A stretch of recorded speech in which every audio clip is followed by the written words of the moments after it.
রবীন্দ্রনাথ ঠাকুর এমন একজন কবি যা জন্ম থেকে মৃত্যু পর্যন্ত আমাদের জীবনে ওতপ্রোতভাবে জড়িয়ে আছে।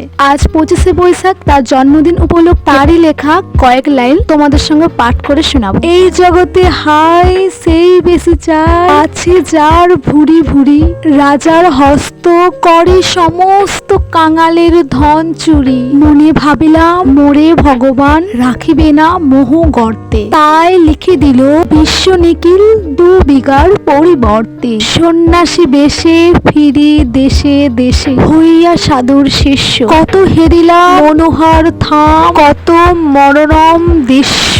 উধরে সাগরে বিজন নগরে, যখন যেখানে ভূমি, তবুও নিশিদিনের ভুলিতে পারেনি সেই 2 বিঘা জমি। হাটে মাঠে পাটে এই মতে কাঠে বছর 15-16, একবারে শেষে ফিরিবাড়ির দেশে বড়ই বাসনা হলো। বিশ্বকবি রবীন্দ্রনাথ ঠাকুরের এই 2 বিঘা জমির কবিতাটি আমার স্কুল জীবনের পাঠ্যস্তরের অন্তর্গত।